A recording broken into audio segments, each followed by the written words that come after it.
As soon as Double Dragon Gaiden Rise of the Dragon starts up, the music instantly sucks you in and gets you ready for what lies ahead. Double Dragon is one of the longest running beat-em-up series of all time. It's well respected, it has more entries than you probably will ever play through, but with that said, it hasn't had a new one since 2017's often forgotten, and for good reason, Double Dragon 4. A game that on paper gives gamers what they think they want, a new game which is very similar to the classic NES games of old that a lot of retro fans have serious nostalgia for, and maybe the reason you actually remember this franchise to begin with. But have you actually gone back and played these games recently? The originals and the latest, before we move on to Rise of the Dragons, are obviously stuck in the past. A past that's been overshadowed by a massive resurgence in the genre. Streets of Rage 4, The Takeover, River City Girls, Shredder's Revenge, Fight and Rage, Final Vendetta, and Streets of Red. This series is more alive than it's ever been. Yes, possibly more so than even the 90s, when if a game wasn't a cutesy mascot platformer, it was a beat 'em up. But again, go back and play those retro games nowadays. And more often than not, when you take the absolute best out of the equation, most games are just punch punch, move back a bit. Punch punch, move back a bit. Punch punch, move back a bit. Punch, you get the idea. Again, you do have some standout titles that have stood the test of time, but some of the ports of Double Dragon, sadly, if we are going to be honest with ourselves, do indeed fall into this category. Thankfully, it does have its standout titles too, and titles that have changed up the formula a hell of a lot, which leaves this new entry in a bit of a weird spot. Not everything within the world of Double Dragon is as great as you remember. This new entry is coming out after so many games have managed to mix up the formula and made super unique and, dare I say it, the best entries the genre has ever seen. And now, thankfully, I'm here to tell you that Double Dragon Gaiden Rise of the Dragons is a bloody good game that does learn from the mistakes of its past and create something that's almost entirely brand new. Almost. Let's go! You see, in DDGR OTG, or DDGR for short, you quickly work out that this game's gimmick, if you will, is to herd up all of your enemies in a nice big line and take them out in a clean, one swoop like fashion. Sure, your first few attempts may not be like this, and thankfully not all enemies allow for this style of gameplay, especially as you progress into the later levels, but as soon as you realise just how much depth and replayability this game has, you will soon become addicted to this style of gameplay. Unlike other games in the genre, it isn't about how far you get in the game. Again, that may not be the case, your first, possibly your second attempt, but the game offers up just so many clever unlockables and gameplay mix-ups that every time you choose or complete a stage, it's going to change up the way you play it from then on. So, for instance, you choose Billy and Jimmy as your tag team characters, and then you choose any one of the levels as your first level. You then make your way through, hopefully unlocking the special bonus ability reward along the way, kill the bad guy at the end, and boom, you just defeated the gang in that territory, so it's off to the second level to continue on your journey. However, whilst you were busy defeating the gang found in level 1, level 2's gang has just got stronger, and therefore this next level is going to be longer and obviously harder. And of course you got more rewards to unlock along your way too. It's a quality little mix up of the formula that forces you to not only play multiple times, but to play with precision. As the better you play, the more rewards you unlock. I already mentioned the special achievements, which may be as simple as knocking out 5 people at once or getting a certain hit combo, but on top of that, if you defeat enemies with weapons, they drop more money.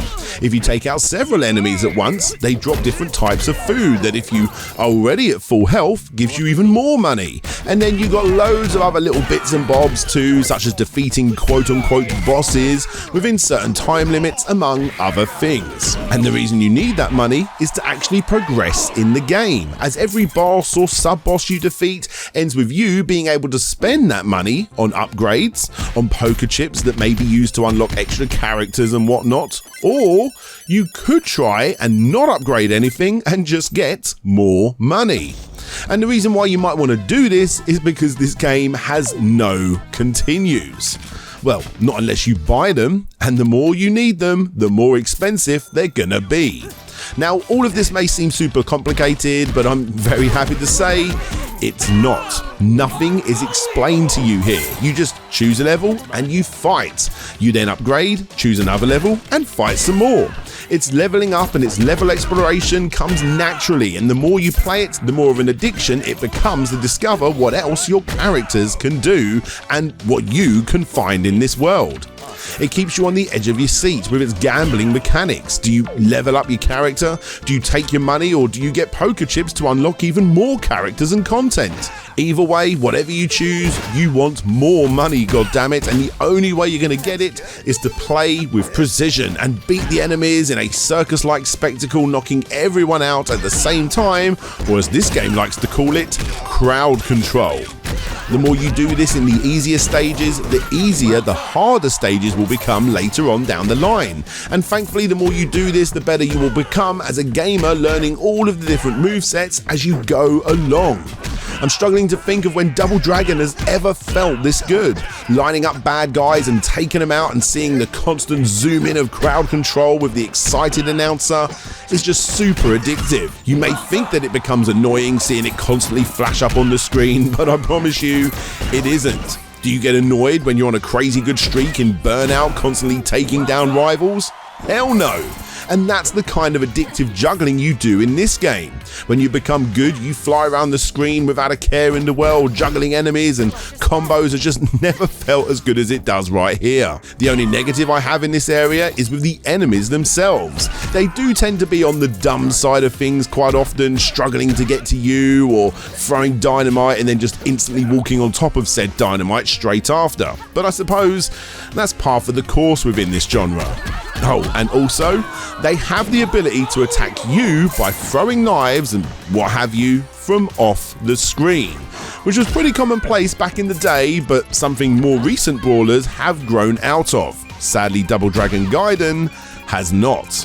Then you've got the very few platforming sections, which are a complete pain. The grinding is real, so depending on the type of gamer you are, you may not like that side of the game. Currently, the game has no online multiplayer. However, it is, of course, always going to be best to play this sort of game via couch co-op. The enemy variety is also a little on the low end, with the big bosses being a little on the tamer looking side of things compared to what the competition is offering. And, well, that's really all the negativity I have towards this game.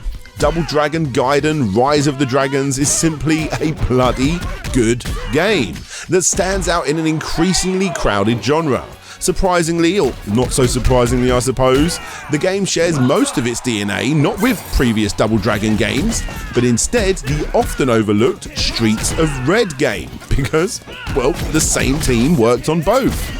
With its gambling mechanic and its pay-to-stay-in gameplay hook, watching that timer countdown on the final boss you've been working towards because you haven't got enough virtual dosh to continue playing is something that is as infuriating as it is addictive. It happened in their older game, and quite simply, it was way too good of an idea to not implement into this game too. In short, it's just a great game. A game that stands mighty and proud against its stiff competition.